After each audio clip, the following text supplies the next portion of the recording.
Good morning 7th class. This is the second video of chapter number 4 formulas and function in Excel.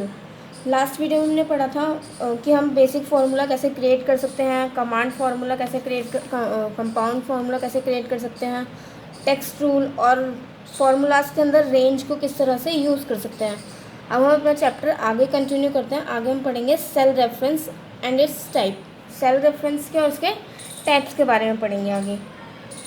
Cell reference is the cell address present in the formula. Cell reference क्या होता है? वो एक cell होता है जो कि कहाँ पर फार्मूले के अंदर दिया गया होता है. ठीक है.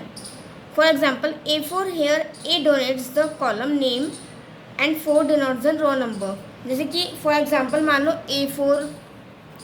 A4 हमारा सेल है और ये जो A है वो क्या डिनोट कर रहा है? वो कॉलम डिनोट कर रहा है. और जो 4 है वो क्या डिनोट कर रहे हैं? रो डिनोट कर रहे हैं. There are 3 kinds of cell reference. और यहाँ पे 3 काइंड्स होते हैं सेल रेफरेंस के. कौन कौन से उसके बारे में पढ़ते हैं. Relative reference. Reference to a cell or range are mostly based on the position relative to the cell. अब जो रेफरेंस होते हैं, जो सेल होता है उसके जो रेफरेंस होते हैं वो ज़्यादातर किस पे डिपेंड करते हैं? Position relative to the cell. जो कि सेल की जो पोजीशन होती है उस पर डिपेंड करते हैं. When the formula is copied or moved to other cell, the reference cell gets modified automatically. जब फॉर्मूला इसको कॉपी किया जाता है या किसी और जगह पर मूव किया जाता है तो वो जो सेल होता है वो अपने आप ही ऑटोमेटिकली क्या हो जाता है? वो कॉपी हो जाता है, मॉडिफाई हो जाता है अपने आप. ठीक है. अब follows the step given block. और इसके कुछ स्टेप्स होते हैं उसको पढ़ते हैं. Click on the cell C11 where the formula sum C3 ratio C11 is return. अब हमें कहाँ पर सेल C11 पर क्लिक करना है. जैसे कि ये दे रखा है, हमें C11 पर क्लिक करना है जहाँ पर C3 का और C11 का जो सम है वो लिखा हुआ है. Click on the copy button. उसके बाद हमें कॉपी बटन पे क्लिक करना है. Step 2, click on the cell D11, click on paste button. उसके बाद हमें D11 पर क्लिक करके पेस्ट बटन पे क्लिक करना है. वो वहाँ से कॉपी होके D11 पर पेस्ट हो जाएगा. Observe that C11 has cell reference from DE to D9 instead of C9 to C3 to C9. Next हमारा absolute reference. Absolute reference is used when the cell address does not have to be change on copying the formula to another cell. और cell absolute reference कब use होता है? जब cell का जो address होता है वो हमें चेंज भी नहीं करना होता और कहीं और किसी दूसरे सेल पर मूव भी नहीं करना होता, मतलब कि उसकी कॉपी भी नहीं करनी होती. For making absolute reference of a formula add dollar sign before the column और row numbers. For example this. और हमें एब्सोल्यूट रेफरेंस बनाने के लिए क्या करना पड़ेगा? हमें किसी भी जो भी हमारा नंबर है उसके आगे क्या करना पड़ेगा? कॉलम और जो रॉ है हमारी उसके आगे हमें डॉलर का साइन प्रेजेंट करना पड़ेगा, मतलब कि डॉलर का साइन लगाना पड़ेगा, जैसे कि ये लगा रखा है. ठीक है. Follows the step given two. और इसके कुछ स्टेप्स हैं उसको पढ़ते हैं. टाइप 12% इन सेल E1 में हमें टाइप 12% ये टाइप करना है. उसके बाद क्लिक ऑन सेल E3. उसके बाद हमें E3 सेल पर क्लिक करना है और वहाँ पर टाइप करना है C3 $$1 और प्रेस करना है हमें एंटर. और उसके बाद क्या होगा? The first cell address in the formula is a relative address and the second one is absolute address. और जो फर्स्ट फार्मूला होगा वो क्या हो जाएगा? रिलेटिव एड्रेस हो जाएगा. और जो सेकंड फार्मूला होगा वो क्या होगा? Absolute reference. बिकॉज फिर उसके बाद वो चेंज भी नहीं होगा और उसमें हम उसको कॉपी भी नहीं कर सकते किसी और सेल में. ठीक है. The incentive value appears in the cell E3. और जो उसकी वैल्यू आएगी वो कहाँ पर रिप्रेजेंट होगी? सेल E3 पर. Now copy the formula when pointer gets change to a copy pointer symbol. अब हमें क्या करना है? उस फॉर्मूले को पॉइंट आउट करना है जो हमें जहाँ पर हमें सिंबल ऐड करना है. Drag this formula to the rest of the cell. और फिर उसके बाद हमें वो जो फॉर्मूला है उस सेल पे ला देना है. ठीक है. नेक्स्ट हमारा mixed reference. Mixed reference is the combination of relative and absolute reference. और मिक्स्ड रेफरेंस क्या होता है, वो रिलेटिव और एब्सोल्यूट रेफरेंस का कॉम्बिनेशन होता है। In this either the row or column has to be fixed, और इसमें क्या होता है, जो रॉ और कॉलम होता है वो फिक्स होते हैं। जैसे फॉर एग्जांपल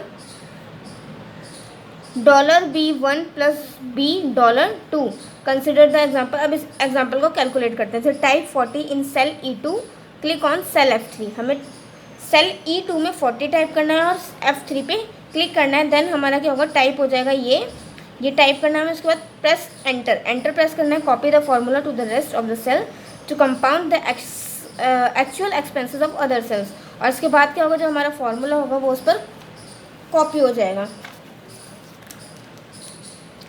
नेक्स्ट है सेल रेफरेंस और cell reference of another worksheet. अब दूसरी वर्कशीट की सेल रेफरेंस के बारे में पढ़ते हैं। Cell reference of one worksheet can use in another worksheet. अब एक वर्कशीट जो होती है उसकी जो सेल रेफरेंस होते हैं हम उसको ही दूसरी वर्कशीट पर भी यूज़ कर सकते हैं। There are 2 ways to do it, copy paste option, और इसके 2 तरीके होते हैं इसको पेस्ट करने के। जैसे कि एक तो कॉपी पेस्ट ऑप्शन हो गया, उसके बारे में पढ़ते हैं। Click on sheet 2 tab and type the data shown in the figure. हमें क्या करना है, शीट 2 पर क्लिक करना है। उसके बाद हमें जो डाटा हमें दिख रहा है वो वहाँ पर टैप करना है। क्लिक ऑन शीट 1 टैब, हमें शीट 1 टैब पे क्लिक करना है and click on cell C11 where the sum function is use, और फिर उसके बाद C11 पर क्लिक करना है जहाँ पर हमने वो फंक्शन यूज़ किया था। Copy the formula using Ctrl+C, हमें कॉपी करना है इस फॉर्मूले को। कैसे, Ctrl+C एक साथ, Ctrl+C प्रेस करके select sheet 2 tab and select the cell C11 and paste the formula using Ctrl+V। और हमें क्या करना है, शीट 2 पर जाकर सेल 11 सेलेक्ट कर जो हमने किया हुआ है उस पर पेस्ट करना है Ctrl+V की हेल्प से। अब यूजिंग शीट रेफरेंस, अब शीट रेफरेंस को यूज़ करना, it makes use of sheet number exclamation mark and the cell address. और इसमें क्या होता है, इसमें हम एक्सक्लेमेशन मार्क्स लगाएंगे और फॉर एग्जांपल शीट 2 ये साइन, फिर आगे जो भी हमारा। Click on cell D3 of sheet 2, हमें सेल D3 पे क्लिक करना है सेल 2 के। Type C3 plus sheet 1 exclamation mark E3 for adding incentive value of cell E3 of sheet 1 with salary of the cell C3 on C2। Press enter. इसके बाद हमें क्या करना है, एंटर प्रेस करना है। Then total salary can be calculated for the rest, और जो भी हमारी सैलरी होगी वो टोटल आ जाएगी हमारी स्क्रीन पर। ओके, नेक्स्ट है नेमिंग अ शीट टैब। अब हमें शीट टैब की नेमिंग कैसे कर सकते हैं। Excel displays 3 worksheets by default, sheet 1, sheet 2 and sheet 3। और जो एक्सेल होती है वो 3 वर्कशीट दिखाती है। कौन कौन सी, शीट 1, शीट 2 और sheet 3। More sheets can be added as per requirement, और हम अपने ज़रूरत के हिसाब से दूसरी वर्कशीट और वर्कशीट भी इसमें और शीट भी इसमें ऐड कर सकते हैं। एनी कैन बी री असाइंड ऑफ दिस टैब्स, और हम इसको कोई सी भी शीट्स को रीअसाइन कर सकते हैं, उसका रीनेम कर सकते हैं। Right click on the sheet 2 tab in the worksheet, हमें वर्कशीट में शीट 2 पर टैप करना है, क्लिक करना है, ठीक है। राइट क्लिक करना है, उसके बाद you will see a shortcut menu appear. उसके बाद एक शॉर्टकट मेन्यू आपको शो होगा जहाँ पर क्या लिखा होगा, चूज़ रीनेम ऑप्शन। उस देखो जैसे कि ये है ना, इस पर हमें जाके रीनेम ऑप्शन चूज़ करना है। The pointer appears in the sheet 2 tab, और जो पॉइंटर होगा वो हमें शीट 2 पर दिख जाएगा। Type the name of your choice, और फिर हम इसको अपने मनपसंद जो भी हमें नाम रखना है वो नाम टाइप करेंगे, और उसके बाद क्या करेंगे, प्रेस एंटर, और फिर वो जो नाम होगा वो चेंज हो जाएगा। नेक्स्ट है मॉडिफाइंग कलर और शीट टैब। अब कलर, शीट टैब के कलर्स जो होते हैं उसको कैसे मॉडिफाई कर सकते हैं। Right click on sheet 2 tab and choose tab colour option from the shortcut menu. Shortcut सबसे पहले हमें क्या करना है, शीट 2 पे क्लिक करना है और चूज़ करना है वहाँ पर जाकर टैब कलर, और उसमें शॉर्टकट मेन्यू में हमें टैब मेन्यू खुल जाएगा, और फिर उसमें टैब कलर यूज़ करना है। उसके बाद हमें कलर चूज़ करके प्रेस एंटर करना, और फिर हमारा जो कलर होगा वो भी चेंज हो जाएगा। उसके बाद functions, the predefined formulas in Excel that can perform simple as well as complicated calculation are called known as function. जो भी एक्सेल के अंदर जो फॉर्मूलेज दिए होते हैं, जो भी कॉम्प्लिकेटेड या सिंपल और फॉर्मूलेज जो जिससे कैलकुलेशंस वगैरह हम लोग कर सकते हैं, उसको क्या बोलते हैं, functions. This save time and also the possibilities of writing incorrect formulas is also avoided. और इसमें क्या होता है, फंक्शंस हमें जो गिवन होते हैं उसमें हम इनकरेक्ट जो हमारी राइटिंग होती है उसको भी ठीक कर सकते हैं, करेक्ट कर सकते हैं इजीली, और हमारा टाइम भी इसमें सेव होता है. दे एक्सेप्ट, और जो फंक्शन होते हैं उसमें इनकरेक्ट लिखने की पॉसिबिलिटी ही बहुत कम होती है कि हम कुछ में कुछ गलत लिखें.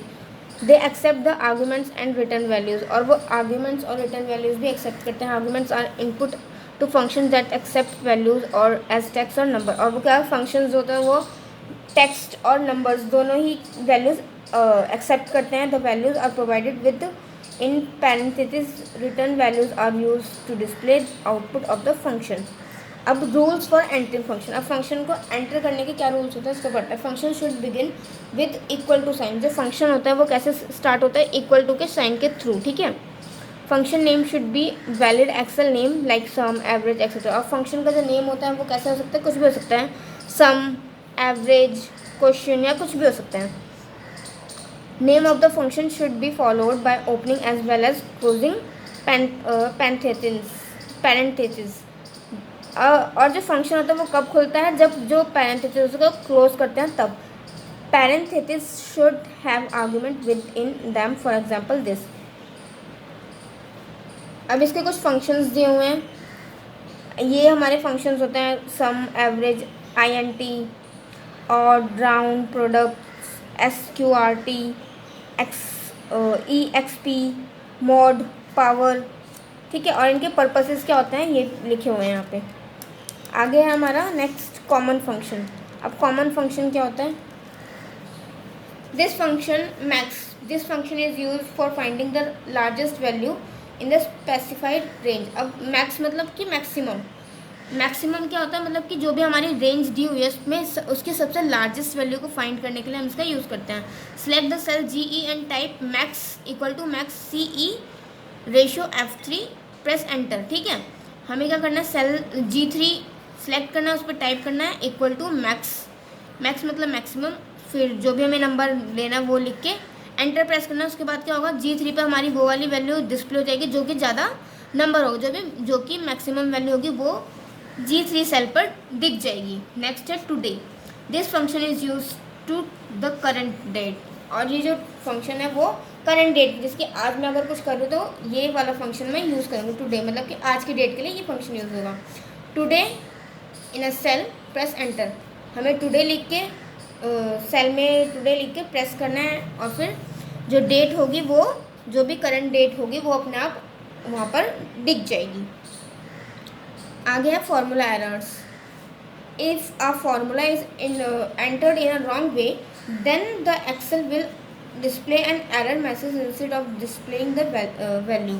और अगर हम कोई भी गलत फार्मूला अगर अपने एक्सेल में डाल देते हैं तो फिर जो एक्सेल होगा वो हमें एक एरर मैसेज दिखाएगा कि आपका जो फार्मूला है वो गलत है, या ऐसे कुछ भी मैसेज शो करेगा, ना कि हमें आंसर उसकी जो वैल्यू होगी वो दिखाएगा. उसके बदले क्या दिखाएगा, हमें एरर मैसेज दिखाएगा.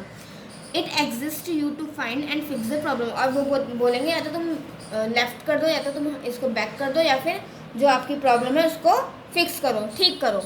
Given below some common errors with their possible reason. अब ये कुछ एरर्स हमें दिए हुए हैं इनके, ठीक है. और क्लास आपका चैप्टर यहीं पे फिनिश होता है.